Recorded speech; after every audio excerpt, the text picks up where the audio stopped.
Okay. So good evening, everyone. It's my pleasure to welcome you all in World Human Sciences and Management Conference 2022. This is Rudra Narayan Das, Executive Director, Center for Adivasi Research and Development.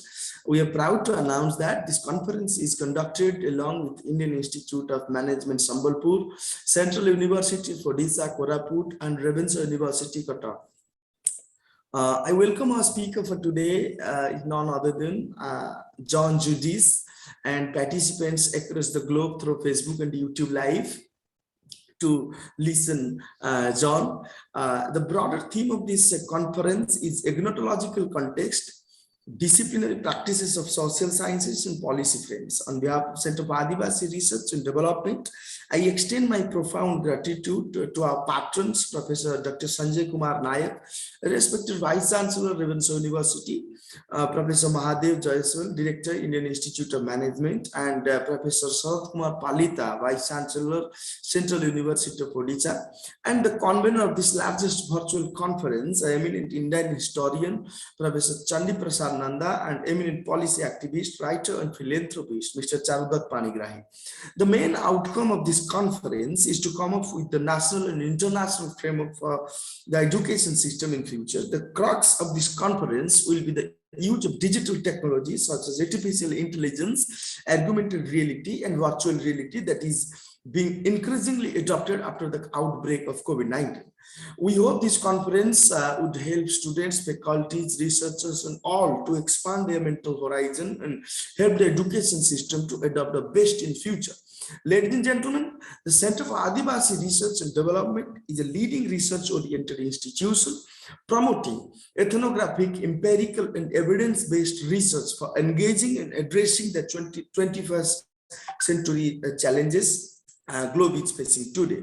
The prime agenda of this institution is to come up with potential policy solutions for social change while believing the idea of debate, dialogue, discussion, and expertise, experiencing, and education. The institution focus on marginalized communities and work for their livelihood to protect the nature, culture, language, and identity in particular. The age of modernity has witnessed that change is the only constant phenomena for societal purpose to enhance knowledge. Our information work for them is methodical and avoid paradoxically a framework which is neglected to many centuries from theory to become practice. The Center for Adivasi Research and Development sincerely believes the concept of social marketing, which is seriously looking for non-profit marketing and builds new social entrepreneurship for check and balance mechanism to glorify generations to come. Center for Adivasi Research and Development come to solve with the holistic approach of critical thinking in education to fill the gaps, to plan accordingly for the voiceless communities, for beneficiaries, direct and self-reflecting global South societies. Dear friends, in today's evening in India, we have a very mesmerizing personality, a philosopher by nature and a journalist by profession, Mr. John Judis. John B. Judis is an author and American journalist, an editor at large at Talking Points Memo, a former senior writer at the National Journal and a former senior editor at the New Republic. Judis was born in Chicago to a family of Jewish heritage. He attended Amherst College and received a BA and MA degree in philosophy from the University of California. John has been a lifelong democratic socialist.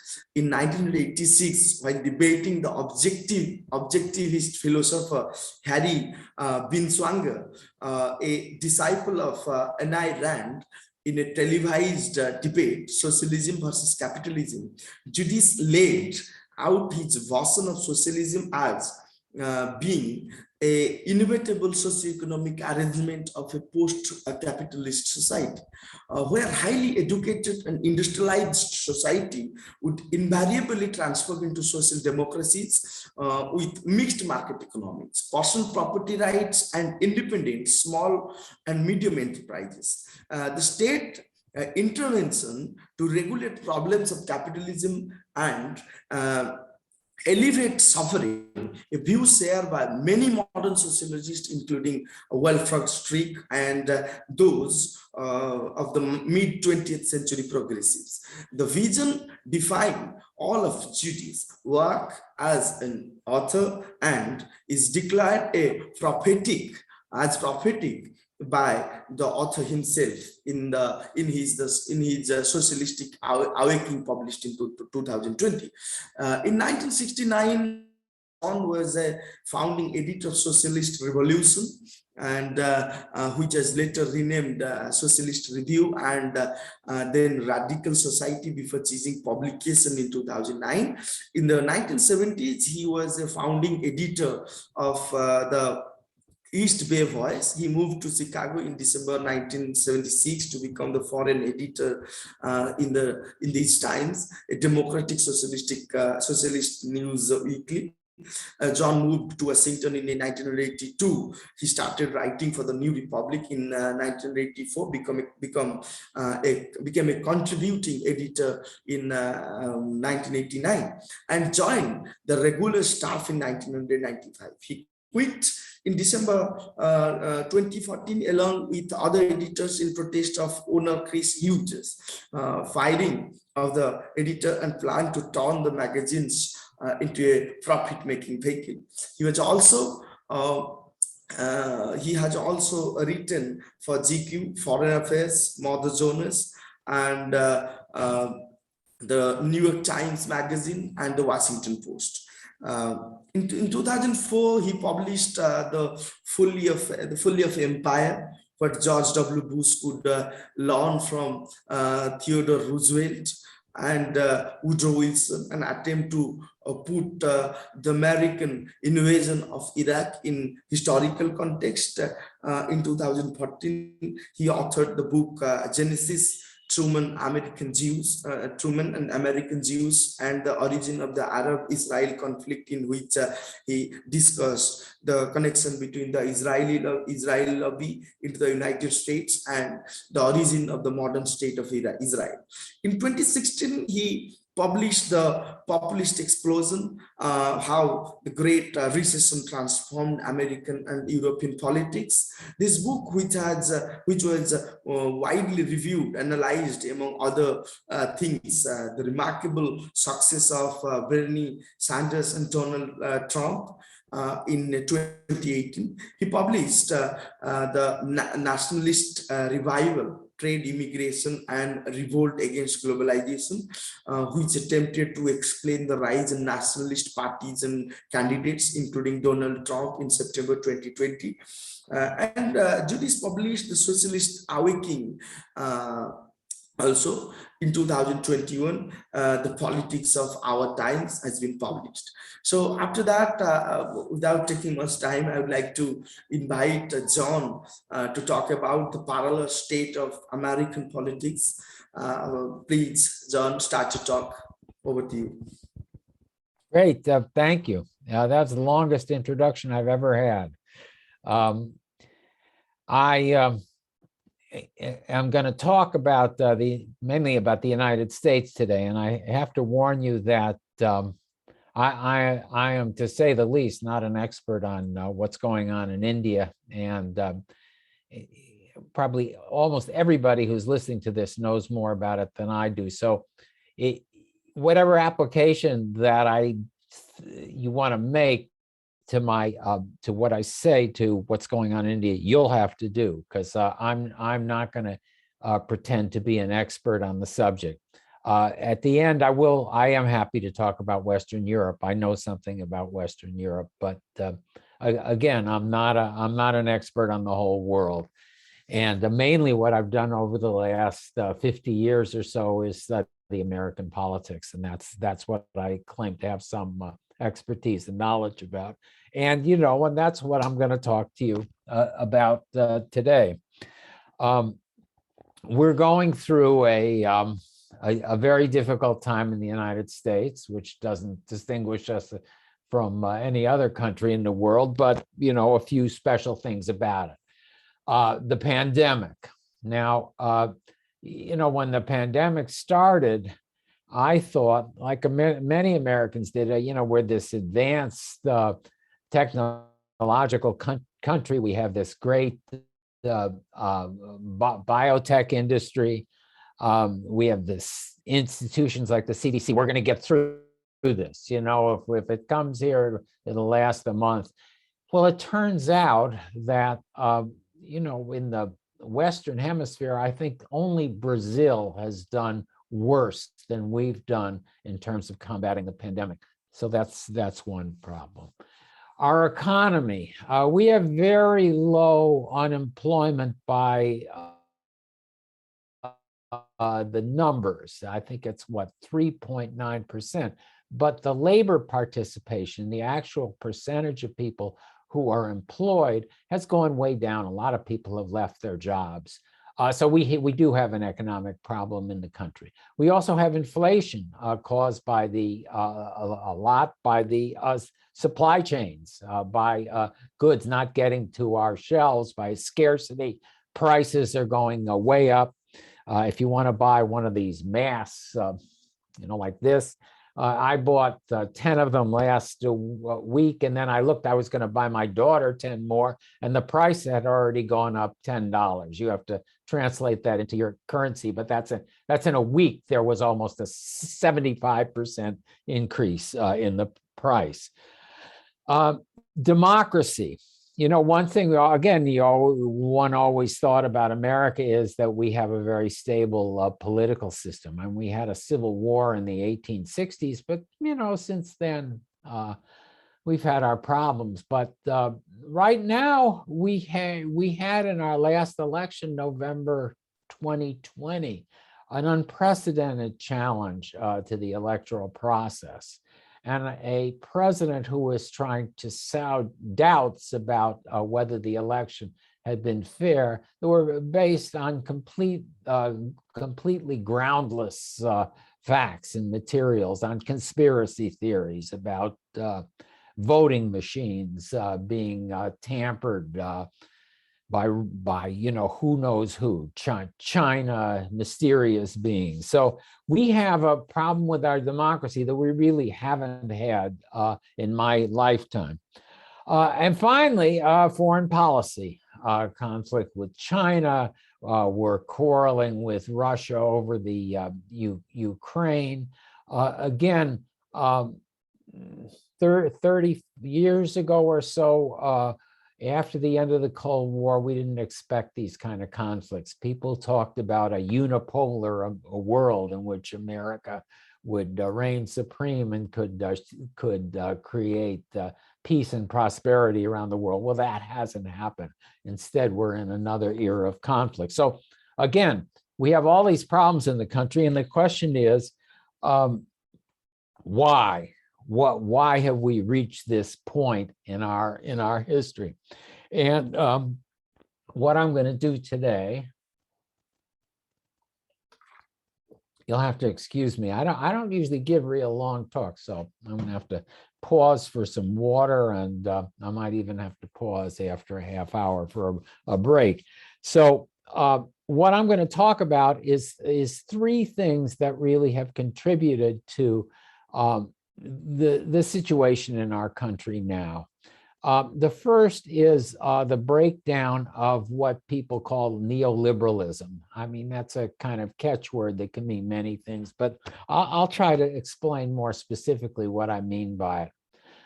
Secondly, I'll talk about the election of Donald Trump in 2016 and his administration, and how special and peculiar and conflict creating those particular years were, and have carried through after the election.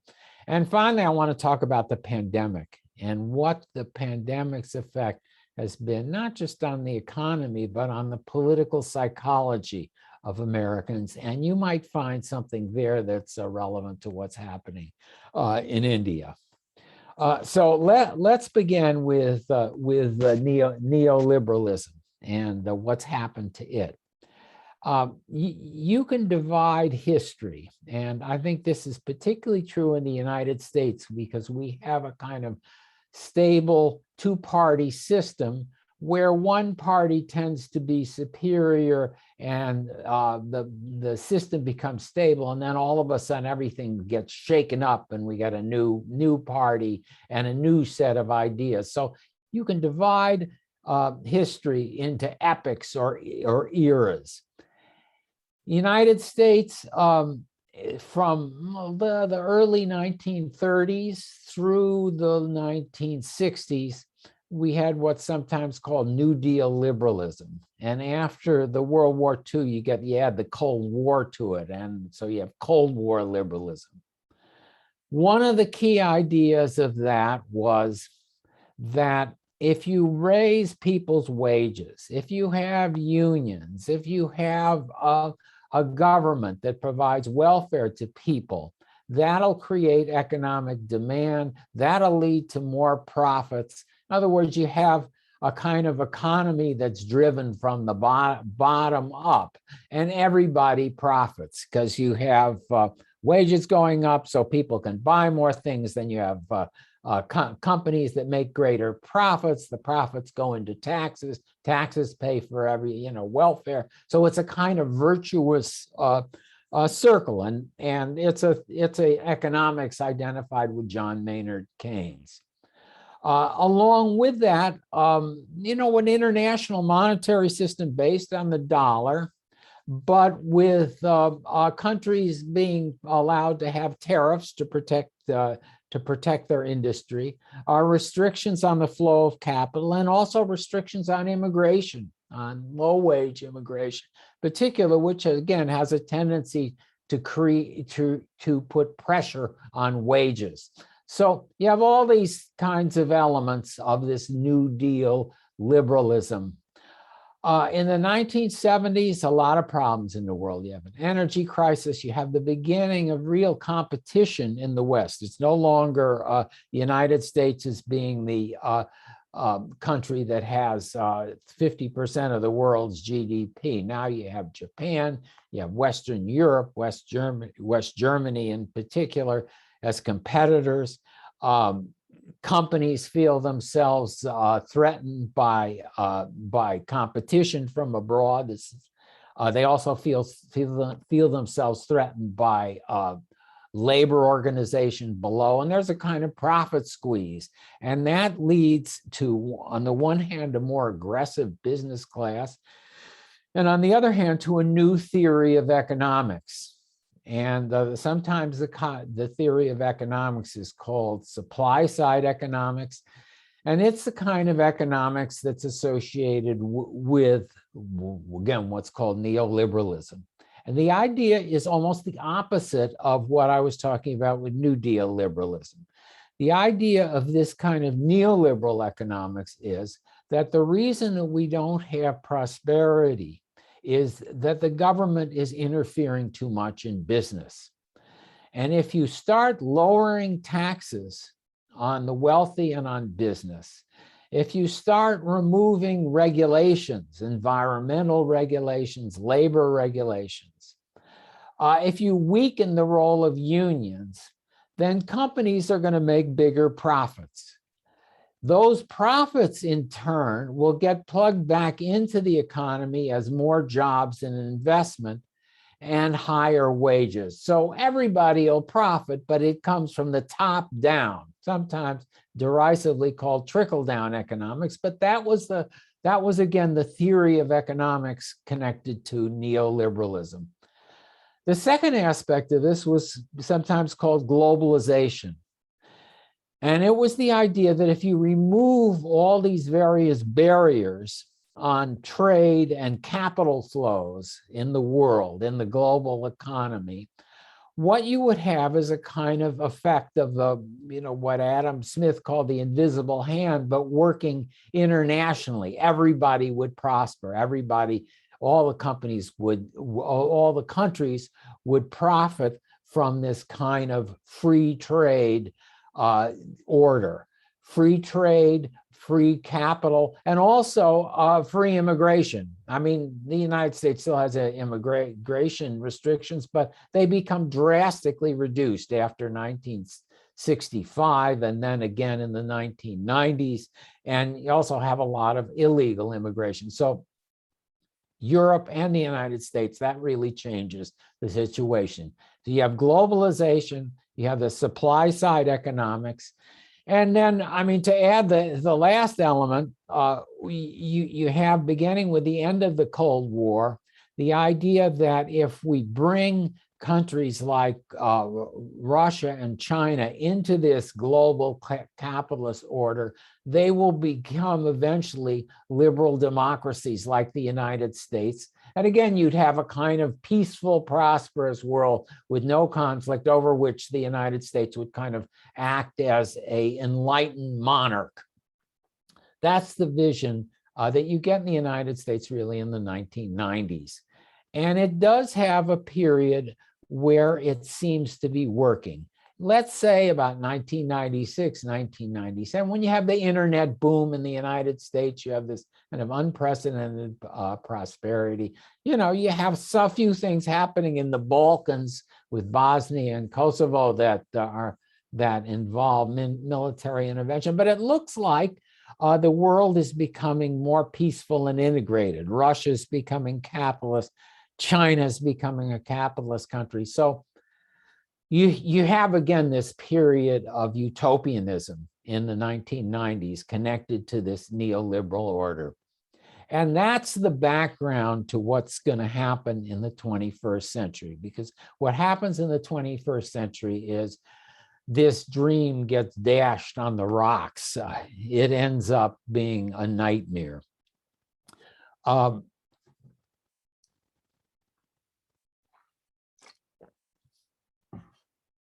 The first thing that happens is really the beginnings of the War on Terror, September 11th in the United States. And that, again, reflects the failure of the kind of utopian dreams of the 1990s that we could spread prosperity and peace everywhere, including in the Middle East. It comes back, it blows back what we've done in the Middle East. We end up not resolving the Arab-Israeli conflict, Afghanistan.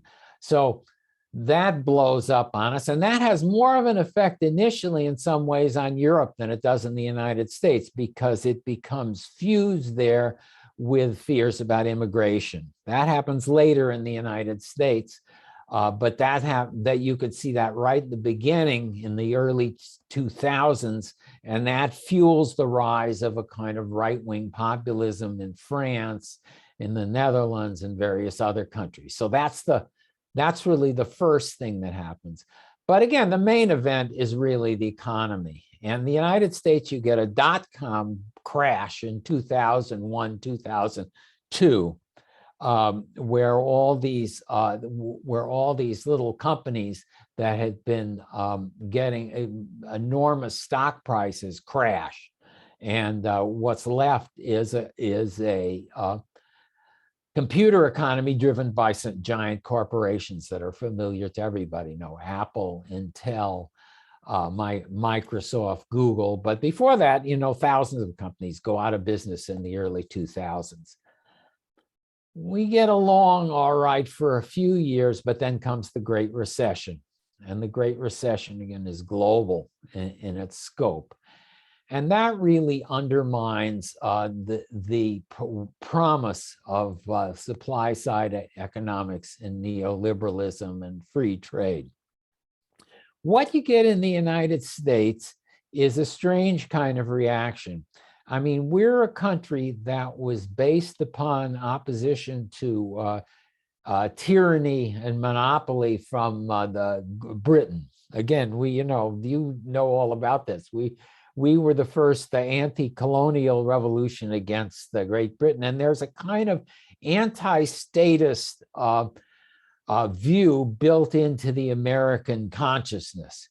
So often the first reaction of people when we have an economic crisis of this kind is it must be the government's fault. And to get in the United States, things really going in two very different directions. On the one hand, you get the Tea Party on the right saying it's government's fault. And on the other hand, you get liberals on the left and Democrats saying, well, we need more government. We need intervention in order to get out of this recession and depression. And that's really, again, the beginning of when you see this kind of political polarization in the United States. It becomes reinforced by the effects of the Great Recession and of what had been happening in the economy since the early 2000s. What you really began to have, and this again goes back late, into the earlier period of the 20th century, is a kind of division in the country. On the one hand, you have the big cities, the big metro centers, which now include the suburbs. They become very wealthy. They're based upon finance, high technology, advanced healthcare, advanced education, a lot of prosperity in those areas. Also, immigration. Many immigrants come to these areas. Multicultural, advanced in terms of their social understanding.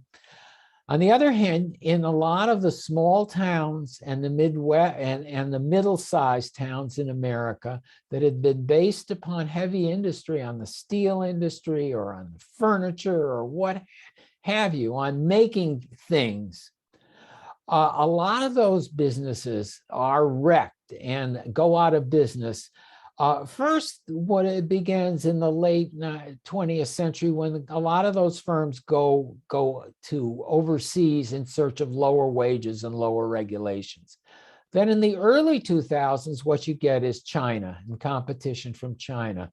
And estimates run from like 2 to 4 million jobs get destroyed in the Midwest from competition from China, which takes the form both of Chinese companies and of American companies that go to China and then import goods back into the United States. The effect is to decimate all these areas in the United States. And you get what the British have called the left behinds, working class people who feel suddenly that the basis of their lives have been taken out from under them.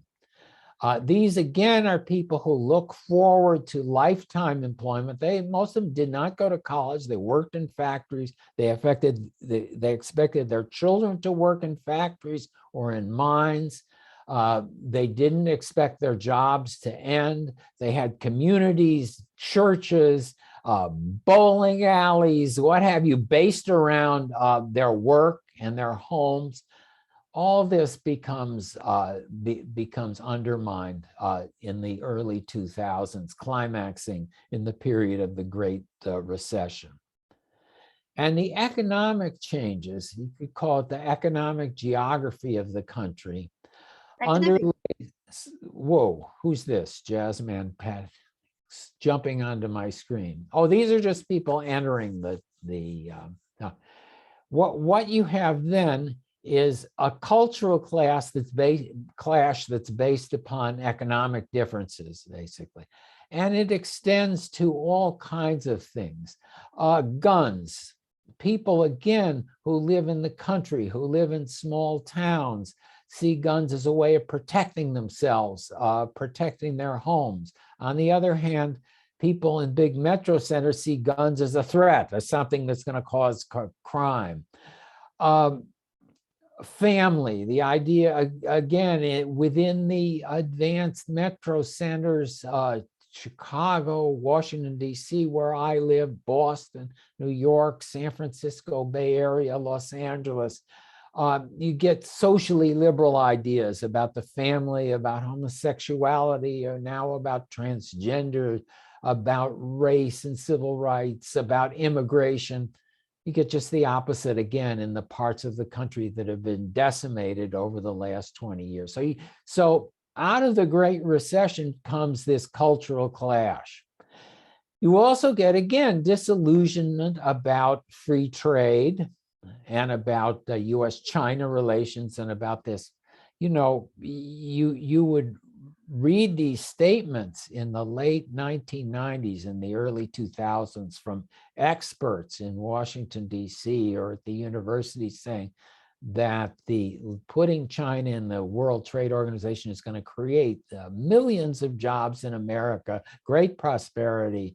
There's going to be no downside of this, and the exact opposite happens. So you get great disillusionment again with free trade. You get disillusionment again with immigration.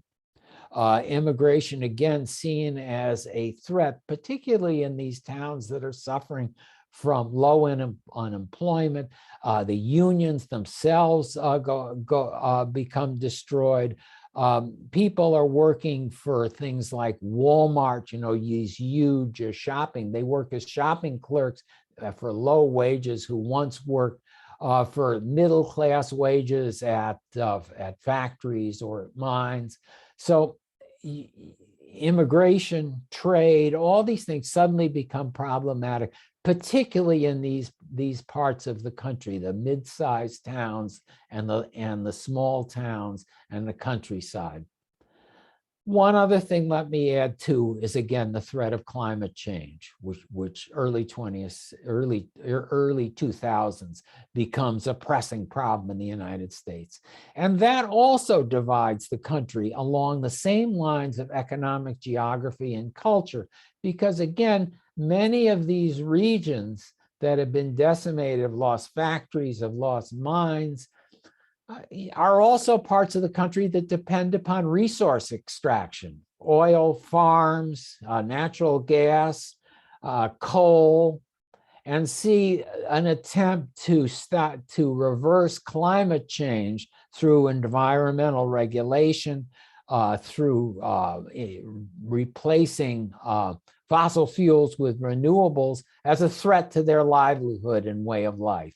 So that again divides the issue, and you get by 2016, by the time of this election, a divided country along economic geographic lines and along cultural lines.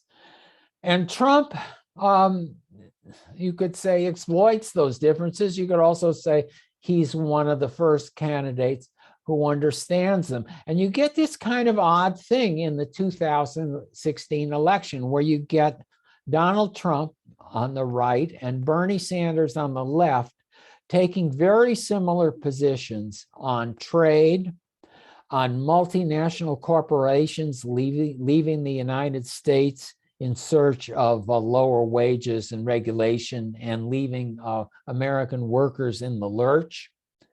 And you get you even get an agreement on taxes on companies using all these devices to avoid paying taxes in the United States. And you get an agreement on big government, on the need to have government intervention, infrastructure, rebuilding our roads, our bridges, our airports. So you get this strange kind of congruence between left and right populism in the United States in this 2016 election. And in the middle, you get the Hillary Clinton and the business conservative Republicans as still voicing elements of the old neoliberal order. So Trump, again, triumphs in 2016 very much as a product of the breakdown of this neoliberal order. That's the big reason for his election in 2016. I think the difference again between his campaign and let's say Sanders revolves around two kinds of issues which become very important to him, and where Sanders and liberals in America and Democrats take very different positions. The first is immigration. Trump campaigns as a foe of immigrants. And again, a lot of the complaints on which he was based his campaign had some justification, driving down wages of low-income workers. The meatpacking industry in America used to be unionized. It used to be a middle-class industry where people would make good wages in the Midwest. becomes starting in the late 20th century, companies use often illegal immigrants in order to destroy unions, in order to drive down wages. So there's a great resentment, again, of immigration. Trump adds to that two things. Again, the threat of terrorism, which fuses with the threat of immigrants, and again, a kind of bigotry or nativism that he says that Mexicans are going to be our rapists who are coming into the country. All kinds of things that really have no justification. After the election, he claims that Hillary Clinton won several states because illegal immigrants voted. So he stirs up the pot by adding to what are legitimate complaints, bigotry, nativism, what have you. The second issue, which is related to that, again, is the issue of political correctness. And I assume that that term isn't the new one. The political correctness is really about the cultural split in America. In 2015, 2016, leading up to the election, you get, especially in the big metro centers, a Me Too movement among women and feminists in particular against men who would abuse their power to demand sex from their employees, the Harvey Weinstein case. But this again carries down to all kinds of complaints about, again, about male behavior, debasing women. You get the beginnings of Black Lives Matter, the racial issue over St. Louis, where a Black kid is shot by a white cop, and again, demonstrations all over the country about racism. The first idea about defunding the police, but again, that divide, that creates this kind of cultural divide in the country. And Trump very much plays into that, and he plays into what are some of the extremes of it. During the election in October 2016, some television producers leak a tape. It's called the Hollywood Access tape of Trump and some TV producer making jokes about women and how easy they were to pick up or what have you. This becomes a great scandal, and it's assumed that this is going to destroy Trump's candidacy. And several Republican leaders call on him to step down and to let Mike Pence, his vice president, be the presidential candidate. But in fact, if you think about it, Trump says it's locker room talk. And indeed, for, a lot of people in the country, it was just locker room talk. It was just, guy talk again. And it was seen as an attempt by people in the elite media and the big metro centers to impose a kind of political correctness, a standard of what you should say. That's a really important issue in 2016, along with immigration. So you add those things to the revolt against neoliberalism, and you get the basis for Trump winning the election. Now, during Trump's administration, he tries initially to make good on some of the promises that he made that were shared by Bernie Sanders, to do something about companies moving overseas, about the China trade, about taxes. He even said in his campaign that he was going to guarantee health insurance for everybody. But Trump really has no, you think of him as a team with no bench. It's a, sports analogy in America. He didn't have any reserves, I guess, I don't know, soccer, whatever. But there were not a lot of people in the opinion elites in the universities in Washington that he could draw upon for his administration.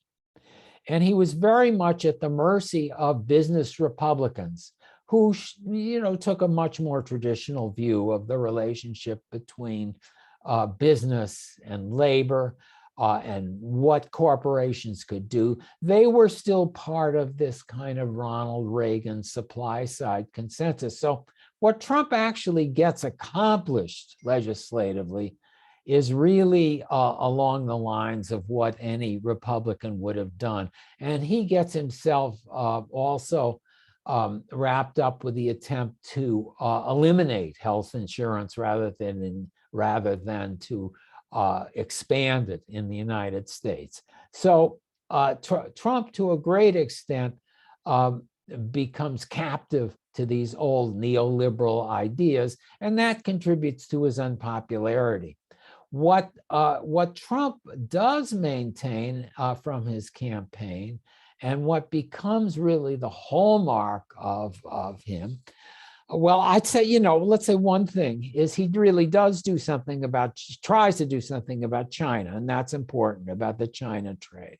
So again, I think that there's some credit to be given for him there, but again, it's a kind of weird thing where he goes back and forth, and once Xi is his great friend, and then he's the adversary, and it's hard to tell. And the actual agreement that Trump made in 2020 is already broken down. So again, in substantive terms, not that much accomplished. But what does remain is the cultural ideological part of Trumpism, the attacks on political correctness. Again, the bigoted side of the attacks on illegal immigration. And that's, again, something that splits the country. And Trump, in that respect, alienates a lot of the suburban voters who had gone along with him in 2016, who wanted to give him a chance because of his economic and his promises to maintain health insurance and things like that. So he loses a lot of that vote. And in 2018, the Republicans get repudiated. In 2020, Trump loses the election. But loses the election, I thought, well, that's the end of him. But we have a peculiar country, and the battle over the election has continued. Trump is still a major figure in American politics. And looking towards 2022, our congressional elections, in 2024, our next presidential election, it's possible that he's going to stick around and still be a major force, and you'll see these same kind of conflicts. Now, why has this perpetuated itself? Well, partly it's Trump, but partly I want to say that it's a result of the pandemic and the particular kind of effects that the pandemic has had on America's political psychology. How am I doing? 43 minutes? I'm doing okay. We're going to get, this will be an hour.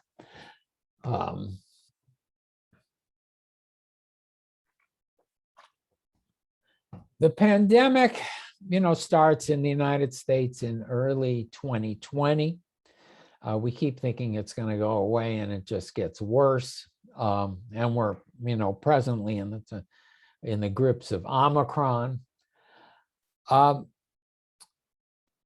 One effect, again, economically, is to highlight the supply chain issue and the extent to which America has become dependent upon these kind of utopian global ideas that we could just produce anything all around the world, and we don't have to worry about things like mass, again, whether we produce them in the United States. So we get this incredible supply chain crisis that is fueling inflation, and again reinforces some of the ideas, some of the problems about neoliberalism. But that's not really what I want to talk about. We also get in the beginning in 2020, a lot of what I would say, I want to get my list of things here so I don't, we get a lot of craziness in the country. It's an extraordinarily turbulent year. On the left, liberals. Police brutality. Minneapolis, a policeman kills this suspect by kneeling on him and on his throat and choking him. It becomes videotape. It spreads all over. Everybody sees it. The guy is indicted. Their protests began against police brutality. Echo again of 2016 and what happened in St. Louis and Ferguson. But this time they spread all over the country, especially again in the big metro areas. And they descend into looting and violence. In Seattle and Portland, groups occupy main parts of the city center, and they become like anarchy zones where police aren't allowed. Crime goes up in the cities. It's craziness. It's again, it's a kind of riotous behavior that we had not seen in many years in the United States. So you get that especially in the summer of 2020. Shift to the right. On the right wing, you get anti-vaccine people. You get armed demonstrators wanting to kidnap the governor of Michigan. You get these crazy conspiracy theories becoming popular, leading again to attempts at murder. QAnon, I suspect some of you have heard of that, this idea that this guy Q is spreading. Nobody knows who he is, but he's the idea that there's this ring of pedophiles that wants to take over the world and discredit Donald Trump. You get these groups like the Oath Keepers and the Proud Boys that adhere to the idea that there's going to be a second Civil War, a second American Revolution, for which they're arming themselves. So again, you get a lot of craziness on both sides. And the question is why? And a lot of it, again, culminates on the right in the January 6th demonstrations in Washington, which descend into violence and an attack on our Capitol, and from which we're still trying to recover. And again, which undergirds this kind of revolt, continuing revolt among the Trump people. Why? Again, I don't think that you could explain these things as simply being, well, that's a part of the revolt against neoliberalism or whatever. I think that, again, there's an element of irrationality to it. Now, one clue, I think, to trying to understand it is to look back in American history at what happened when we had the influenza of 1918, 1919, which killed proportionally about as many people as the coronavirus has killed in the United States. Woodrow Wilson, even the president, became victim to it at one point. Again, it was very much like the pandemic now. That was a period of really crazy ferment in the United States. Race riots in Chicago and Tulsa. The revival of the Ku Klux Klan on the right. On the left, the Socialist Party, which was pretty strong at that point. I mean, it had several 100,000 members, splits, and the beginning of an American Communist Party. And these fantasies that a Russian Revolution was going to occur in the United States. And in 1920, we would have the beginnings of a Soviet America, just like there was a Soviet Russia. And general strikes in Seattle, not a coincidence again, it seems like, that lose and again descend into chaos. So you had again in this period the same kind of ferment on the left and the right that we saw in 2020. Now, why is that? You know, let me give my own. Oh, I got a cramp. 1 sec. I want to give my own bizarre explanation for this, and you'll have to pardon me if this seems a little odd. There was a psychoanalyst named Ernest Becker who wrote a book called The Denial of Death that came out in the early 1970s and won a Pulitzer Prize that I knew slightly from the University of California at Berkeley. The thesis of which was the influence of the fear of death on our behavior as human beings. If you think about it again, there's a direct response to the fear of death, which is people take medicine, or they try to deny that they are threatened with death. Now, this is again, denial, anti-vaxxers, whatever. But there's a more subtle effect that Becker talked about, and that a group of psychologists, they're called the Terror Management School, has done experiments to try to demonstrate. And that is the idea that in these kinds of circumstances, where we don't have a direct fear of death, we don't have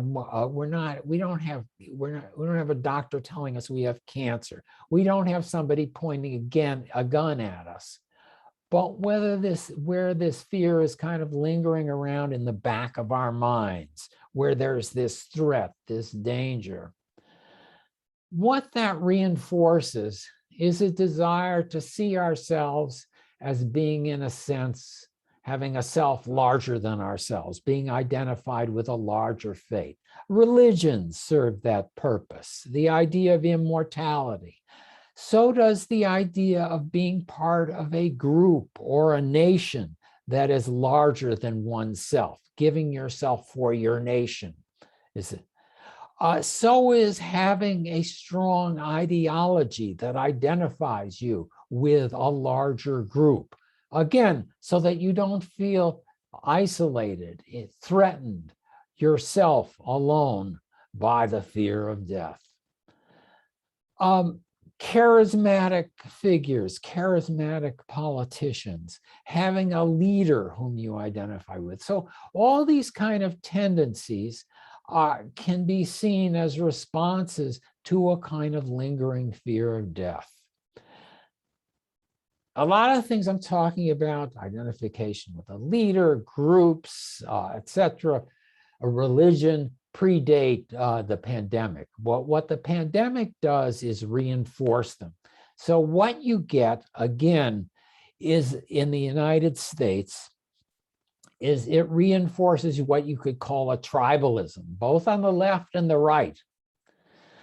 Tribalism about race, on the one hand, Americans as seen as being a white supremacist country.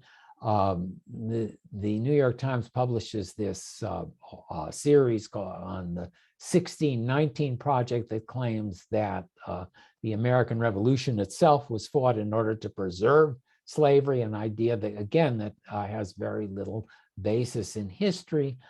Defund the police becomes goes to abolish the police, abolish prisons.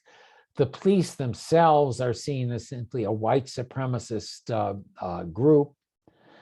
On the right, Trump, the identification with the larger groups, the Proud Boys, the Oath Keepers, the mass demonstrations, the riots. Again, I think these again are attempts to identify with a larger group, a larger tribe, and they're things that have been enhanced by the pandemic And they've really made our politics much, much crazier than I've ever seen it in my lifetime. I mean, the closest may be the late 1960s during the Vietnam War. But again, the Vietnam War was driving a lot of those things. Now, I think the pandemic has this kind of subliminal role in our politics.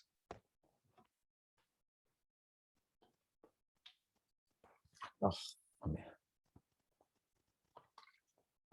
So where does that leave us? In immediate terms, it leaves us really in a situation of what I've described, and a political scientist I like to describe it as a kind of unstable equilibrium in our politics, where the Republicans come in, they don't succeed in dealing with neoliberalism or the pandemic, and that was certainly a big failing of Trump in 2020, and the Democrats come in. Then Biden comes in, he has trouble with the pandemic, he has trouble with the economy. I expect the Democrats are going to be out in 2022, and maybe out of the presidency in 2024. So we're going to have this kind of oscillation. But amidst that, I think what we're moving towards a situation that's somewhat similar to the 1920s and early 1930s, where you also had a breakdown of the international monetary system. There it was the gold standard, where you had a breakdown of, in that case, of this kind of laissez-faire, let business do what it wants kind of politics, and where you had an agreement on the need for a greater government intervention in the economy. But the question was, what direction was it going to take? And I think that's really the question that we face in the United States and Europe, and in the rest of the world as well. Again, though I don't want to speak as an expert for what's going on beyond that. In the 1930s, it's the time of the New Deal in America. America goes left. In Central Europe, it goes right. Fascism, Nazis.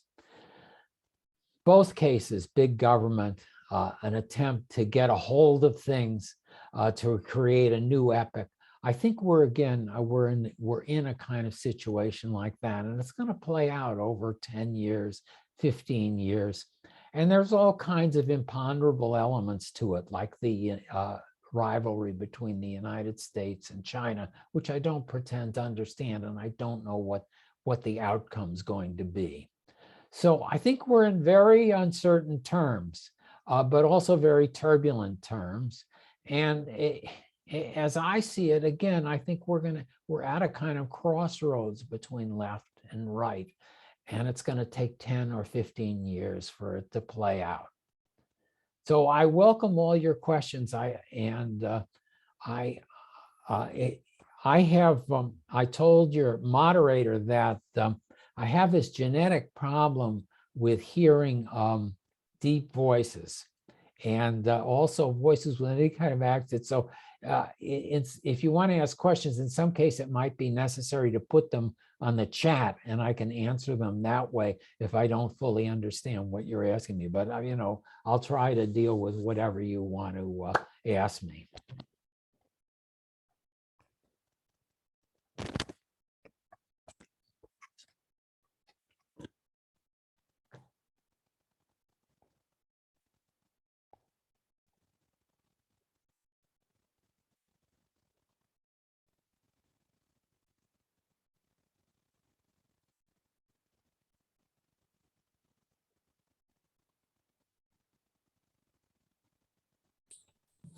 Dr. Jena?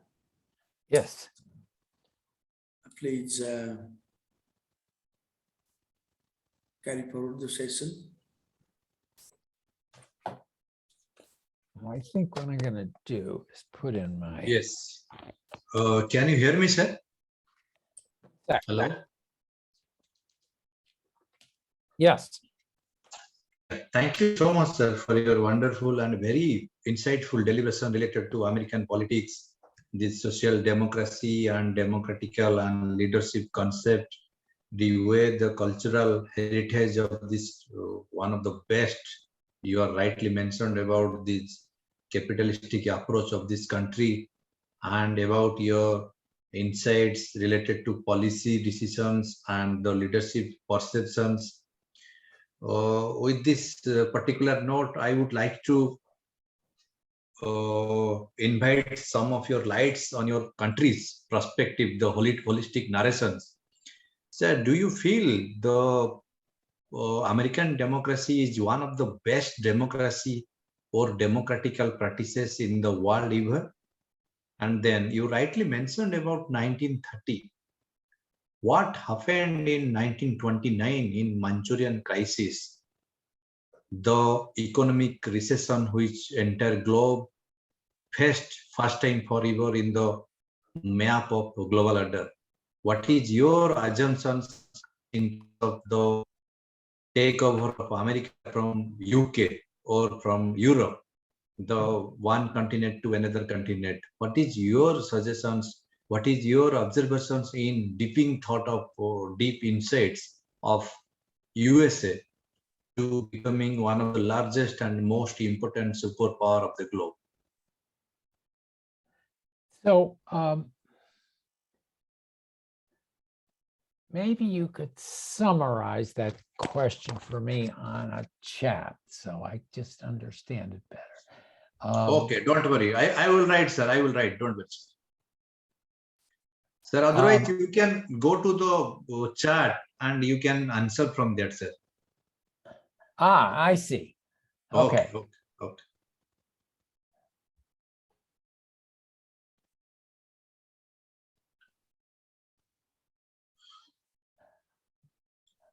Oh, about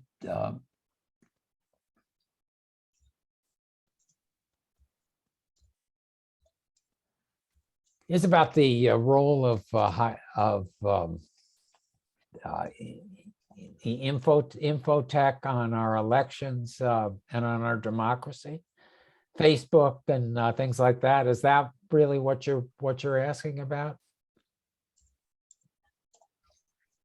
I'm happy to talk about that, and if I have the wrong question, it's I'm sorry about that. The rise of information technology is both a plus and a minus. And what I do when I think about it is think about for a moment the importance of the invention of the printing press. Was it 15th century, 16th century? I think 15th century, Gutenberg. The printing press made possible a transition from feudalism to a kind of, it's called a bourgeois democracy, because you had the possibility of the spread of information and of knowledge beyond a very narrow elite of the clergy and the monarchy and the feudal lords. So again, the spread of information by itself is democratizing. The same thing I would say is true of information technology today, of Facebook and Twitter and all the other kinds of information technology, and of the internet itself. It makes it possible, let's say, I mean, I used to cover trade politics in the 1970s and 1980s. And there were about 100 people in the United States who understood what was going on with, let's say, the US-Japan trade negotiations. Because the documents themselves were only available if you went to the US printing office and got them, and they were very technical. Now everything is available on the internet. So you really have a kind of democratizing effect. Talk radio, and again, Facebook as a discussion. Again, you have a possibility of an international debate on subjects where before you could, what you would do with television and radio is you'd have one person talking at you and telling you their opinion. Now it's interactive. But that also raises the possibility of the manipulation of the internet, of Facebook and of Twitter, and of the introduction of all kinds of crazy ideas. I mean, QAnon, which I talked about, really, again, would not have been possible, this kind of conspiratorial movement, without the internet. So it's got two sides to it. But in the end, one hopes that, like the printing press, it will lead to a more democratic country and more democratic world where more people will be able to participate in the political process. Yes, I have a question for John. Yes. Sir, do you think the neoliberal capitalism is a potent threat to environmental catastrophe, or for say the climate change today than ever before? How do you look at the climatic justice risk, due to posed by the developed West, who are exporting their polluting and extractive industries to global South, without bothering about their environment, such as the environment of the third world countries?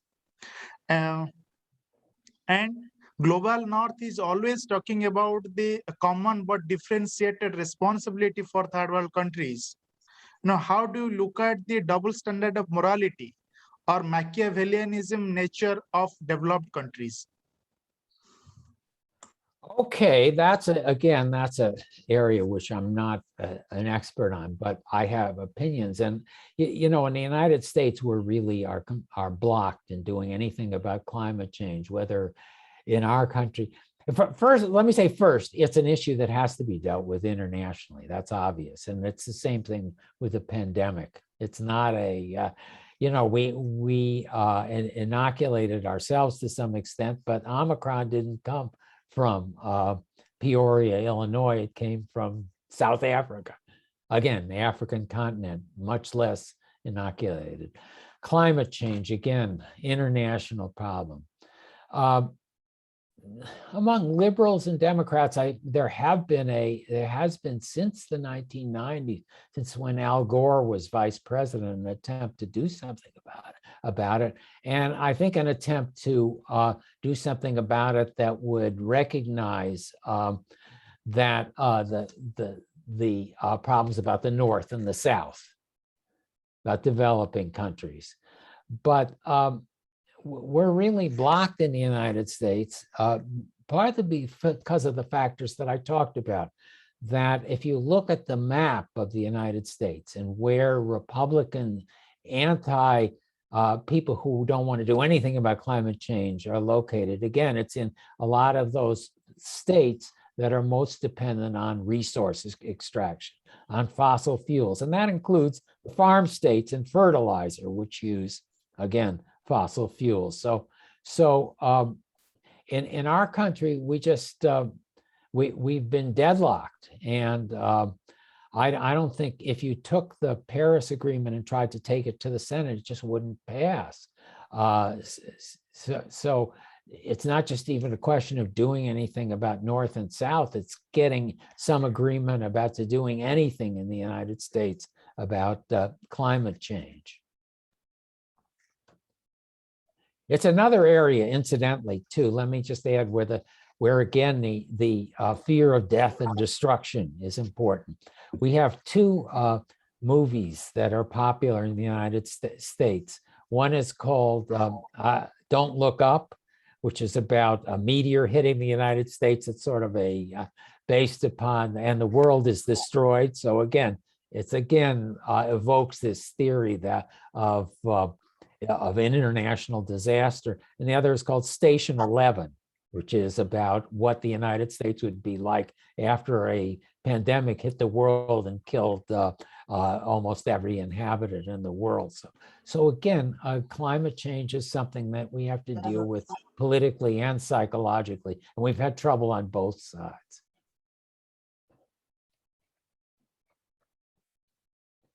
Yes, sir. I have also another question for you. That we all know that Donald Trump given a good slogan during his presidential election to make America great again.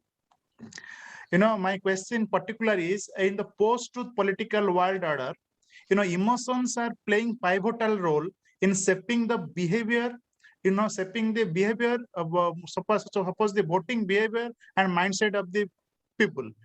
So it is very difficult to understand whether the voters turnout in the election of the democratic countries like whether it is India or USA are the manifestation of their free will or the byproduct of their manipulated will. So what will be the future of democracy in the post-truth political order? Oh, post-truth, I see.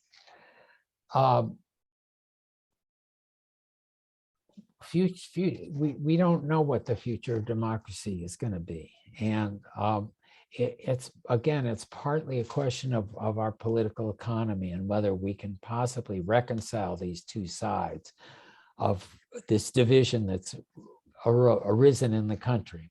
The best analogy in American history is probably to the late 19th century and early 20th century, when we had the farm economy of the 19th century really began to disappear during the Industrial Revolution. You had farms became much more productive. They also became much larger.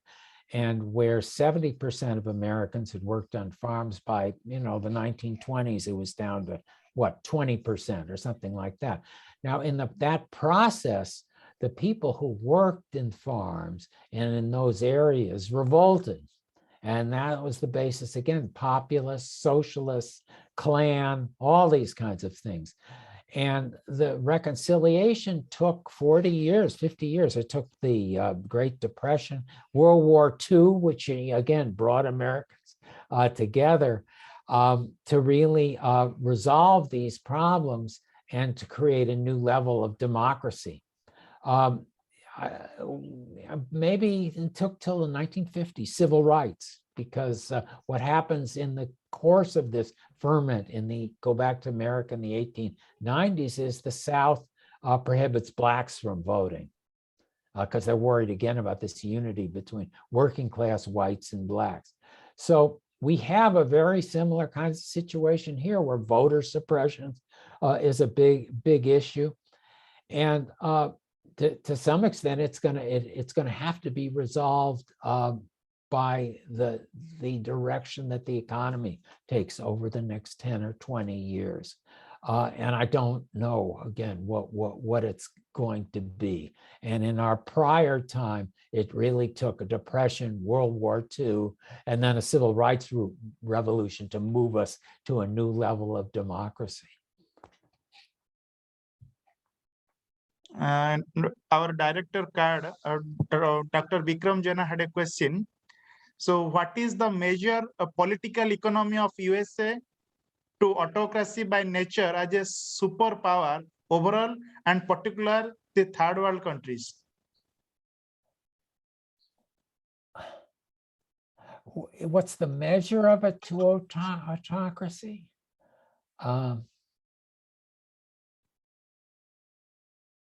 And I'm not sure if I understand the question. Just Dr. Jana, please clarify your question.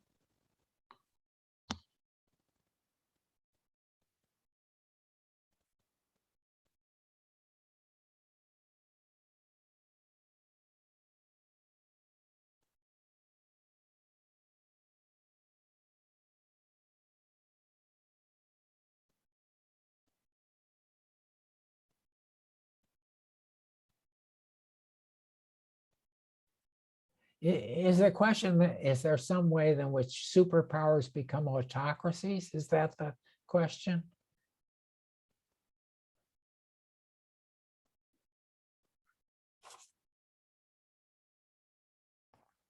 Yikes.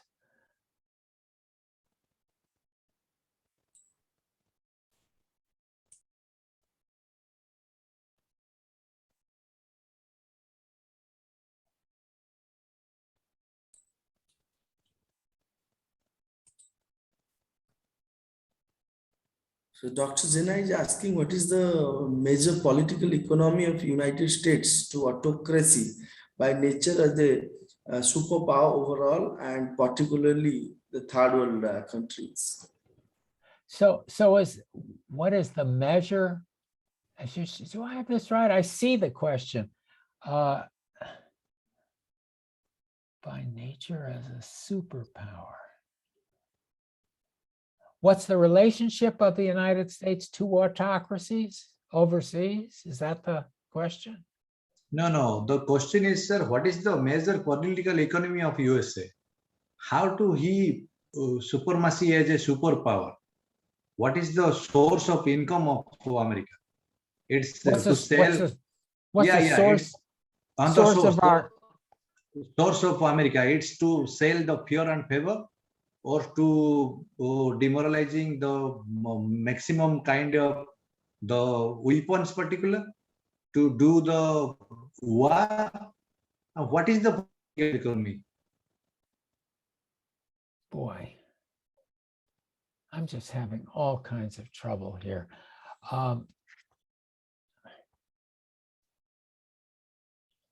So what is the relationship of the United States to autocracies? Well, let me just try. I still don't think I understand the question at all, but you know, we were born as a all men are created equal as a democracy, and it's a continuing presupposition of our politics that's only been challenged really in a serious way during it was before the Civil War, and that during the 1890s, and now again. So that's a problem. What is our relationship to the third world? Again, I don't know what the third world is anymore. I mean, the third world used to be countries like South Korea or what have you. I mean, the world is divided into different tiers now, and it's hard for me to say in a way that people could talk about in the 1950s, let's say, the non-aligned countries in the third world. It just doesn't exist anymore.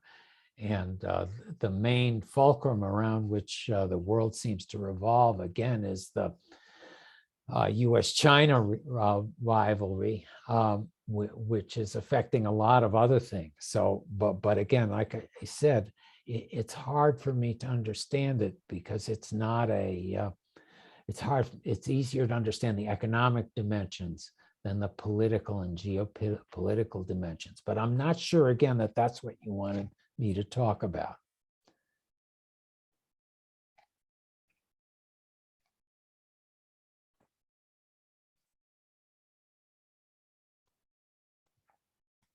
Any other question, Dr. Jena? I think, Rudra, any problem in my hearing? No, sir. Then sir probably not listening me perfectly. Sir, can you hear me right now? Yes, I can hear you. Okay, fantastic, great, sir. Sir, what is your assumption of the future perspective? Do you believe the dragons take over USA? Do I believe who will take over the USA? I heard hypothetical. Yeah, hypothetical and assumption, sir. Assumption. Who will take over the USA? Well, again, China, says Dr. Jena. I just think that dragon will take over. I think we're in a period where we're going to have a continuing alteration of power between the two parties. I mean, if you right, sir. But I would expect that in the next elections, which are the 2022 congressional elections, the Republicans will do very well.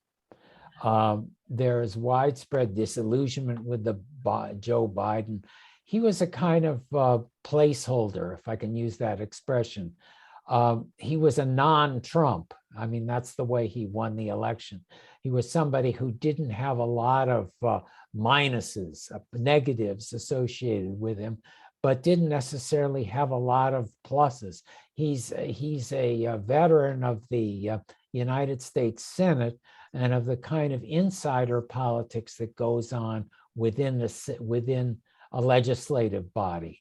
He was a senator for a small state of Delaware, one of our smallest states, where he could really know everybody in all the voters. He could be familiar with them. He could talk to them. President is a much more demanding task. It takes a commanding public presence. And again, I want to emphasize the importance of charismatic leaders in this period of the pandemic. And Joe Biden is the opposite of that, unfortunately. He's an older man like myself. He's to some extent is seen as somewhat doddering by the public. He's not forceful in that sense. People don't see him as solving the problems of the country. And that itself will redound upon the Democratic candidates for the legislature and will lead to I expect, to Democrats losing control of both the House and the Senate. And, and then we'll just wait until the Republicans screw up and then the Democrats will come in. If you look at the Great Britain, you have a situation where in 2019, the Labour Party did the worst that it had done since, I think, 1935. And it just seemed impossible at the time that they would ever make a comeback. But if you look at the opinion polls right now, Labour is way ahead of Boris Johnson and the Conservatives. And, again, that's because almost inevitably the Tories and Johnson have had a hard time dealing with the pandemic. And Johnson himself has screwed up personally. But again, the oscillation of power. We're not yet in a situation where this crisis created by the decline of neoliberalism and by the pandemic has resolved itself. And until that time, I think we're just going to have an alternation of power between left, right, center, left. Sir, you are a journalist by profession, right, sir? And you are I am a journalist. I'm sort of semi-retired journalist. I've just been writing books for the last 5 years. You are a great journalist, sir, of our times in terms of USA. You are representing so many public events and this, what you call it, more live event also. Sir, what is your observations as a journalist? The 19th century belongs to Europe, 20th century belongs to USA, your country, and the 21st century is not belongs to our country, India. Rather, it belongs to the media. What is your viewpoint, sir? I'm getting better now. I understand everything you say. I think we should have had an hour of talking to each other beforehand, and I would have been much better at understanding things. There's a famous essay in the United States I think it was in 1940 by Henry Luce, who was the editor of Time magazine on the American century, where he argued that America had to assume its control, and he was looking toward Europe and the war that was going on there, had to assume its role as the major power in the world, and from Luce's standpoint had to go into enter World War II, as the United States did in December of 1941. And to a great extent, I think that, the starting in World War II, it has been an American century. And in the early 1990s, there was this utopian views of a unipolar world. There was a book about by a guy named Francis Fukuyama about the end of history and the idea that American liberal democracy had conquered the world. And obviously that's not how things have turned out. I mean, we at the time assumed that by inviting China into the world economic system, you'd get a more democratic country. Instead, you've gotten a more autocratic country. So it just turned into turned into something much different. And we're into another era of global conflict, and I don't know who is going to control the world. I mean, we're in a time of many powers, of multi-powers: China, India, the European Union, Japan. All these countries have a different have a role to play, and I'm not sure how it will come out. I think the pandemic, again, was a shock to a lot of Americans, because I really think that if we believed in anything, it was the power of our technology to solve everything. And both Trump and Biden's strategy was vaccines, and that we would get these vaccines and it would just wipe out the virus, and everything would be good. And so again, I think there's a kind of disillusionment again about American power in the wake of the pandemic. Sir, what happened with this pandemic, particularly in USA? It's the failure of leadership, or collective governance failure, or it's a really infrastructure failure. The one of the most economic sufficient country gone down like anything, and most people affected in hospitals, one of the best hospitals ever we have seen in America. What happened with this system particular? Its system collapsed, or nobody can help Trump's ideas in terms of what you call it? Go back to what I was talking about the economic geography of the country and how that has underlain a cultural split in the country. And the split takes what it's reinforced is individualism, federalism, tribalism, the lack of a common national identity. That's what we had coming out of World War II that we really don't have now. And it's encouraged a division about vaccines and wearing masks that is reinforced by the division over what have you, gay marriage, immigration, all these other cultural issues. So it's really been impossible to create a common strategy to deal with the pandemic. Trump's strategy really was to put everything on in terms of the development of a vaccine, and his Operation Warp Speed was successful, and I give him credit for that. I mean, he really did do it. But again, it's one thing to have the technology, and it's another thing to have a common approach to using it. And we really have not done that. We've fallen down completely in that respect. Thank you, sir. Thank you so much. Now, our executive director have a question, sir. We can ask directly. Thank you, Dr. Jena. John, I have a question. Do you think that the United Nations organization need any kind of change in its policy making to provide more powers and more opportunities to the global South countries? And my second question is, how do you examine, or what is your point of view on the Afghanistan crisis in 2021? What was the first question about the United Nations? I just didn't get. Do you think that there should be a change of its policies and change of in the Security Council? That should I get it. No, I get it. I get it completely. It was just that one word, United Nations, that was giving me a hard time. You're asking me questions that are the kinds of things that you should take from what I said and think, well, what did I learn from him that applies to these? Because Afghanistan, clearly a mess. Clearly we screwed that whole situation up. I don't have anything to say about that hasn't been written in the New York Times or Washington Post or our major publications.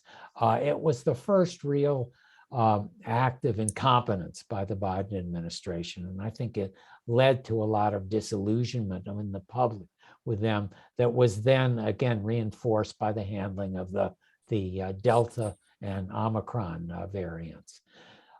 United Nations, again, an institution that when Franklin Roosevelt proposed it during World War II was going to be run by the great powers.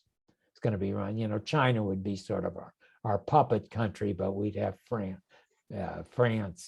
Britain, China, Russia, and it would be a kind of we would solve all the problems of the world, and it obviously hasn't worked out that way. And it's had an important role in terms of local crises, in terms of as a global health organization, but it really hasn't. It didn't resolve the Cold War. I don't know what role it's going to play in U.S., China, India, any of these major world conflicts. So, it's fine to me. I mean, the other problem with the Security Council is the European Union having a member rather than France or whatever. So yes, there's clearly in that sense it's an obsolete organization, and there's all these attempts, the G7, the G10, the G20, to build a new kind of global form for resolving problems. And clearly we have to go in that direction. But as I said about climate change in the United States, we're just completely blocked about making initiatives in that of that kind. So I'm not optimistic right now that we'll be able to resolve that problem of world power and world leadership. Thank you. So my second question is, how do you examine the Afghanistan crisis in 2021? How do I, what about it? Afghanistan crisis. Yes. The rule of Taliban, it started in Afghanistan, and the role of United States. Well, look, I mean, I thought I answered that, which is to say that the American withdrawal was clearly mishandled. It was not supposed to be like the withdrawal from Vietnam in 1975, but it turned into that. And as far as what we do then, I have myself a position that's probably different from the Biden administration, but it's not, I don't know anybody else. There's not a lot of people who hold this position, and I'm not an expert on it, which is that I think we should maintain our relations and have more of a hand in Afghanistan's future and try to deal more actively with what's going on there. Because I think, for instance, depriving them of the millions or billions of dollars, which is held in the United States, is not helping anybody. I mean, we tried that strategy with Cuba, starving them into submission, and it didn't work.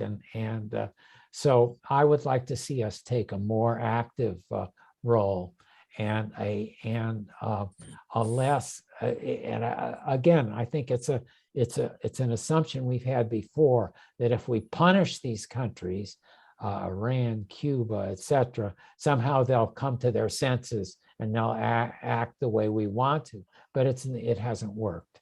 I mean, the only country it worked with was South Africa, I think. But it's not a good model. So I would like to see us more actively involved with the Taliban and trying to negotiate, trying to do a carrots and sticks, as they call. Kind of diplomacy with them rather than just the sticks. Thank you. Dr. Jana, can I conclude? Yeah, sure, definitely. Go for the formal vote of thanks. Thank you. Thank you, John, for being with us for more than 1.5 hours. And at the outset, I thank to your enlightened deliberation on several issues and the questions you addressed. It was really important for our scholars, especially our students, classroom students, when they're watching you, definitely the ideas will be emerged with new horizons. Thank you so much for joining us far from United States. Now I would like to thank our coordinating institutions, Indian Institute of Management, Central University of Odisha, and Ravenshaw University. Our patrons who are with us live in Facebook, Dr. Sanjay Nayak, Professor Dr. Sarath Kumar Palita, and Professor Dr. Mahadev Joyswal, and Dr. Vikram Kesari Jena, Director, Center for ADIVASI Research and Development, and our conveners, Professor Chandi Prasad Nanda and Charudat Panigrahi, for their support and guidance. And I would like to thank entire team of CARD, Professor Srinivasulu Ines, Dr. Sudarshan Misra, Professor Loknath Misra, Professor B.C. Das, Professor Shravan Bag, Dr. Nupur Patnaik, Dr. Amul Acharya, Dr. Preeti Sri Ranjan, Subham Das, Chinmay Sahu, Dr. Kamal Prasad Mohanty, Dr. Samuel Lima, Dr. Neha Sharma, for their unflinching support and coordinations and technical supports and coordinations to organize such type of international gathering and conference. Thank you so much. With these warm words and a kind message, we move to the end of this today's session. Thank you so much, all our participants who are watching us live in Facebook and YouTube. Thank you so much. Thank you, John. Thank you, and it was fun. Thank you. Thank you so much, sir, for connecting all the way from USA. And I wish we'd talked beforehand, because now I understand everybody, and I was having trouble. Thank you. It's like watching a film sometimes. You can. Thank you. Okay. Thank you so much, sir. Thank you so much. Bye. Namaste, sir. Namaste.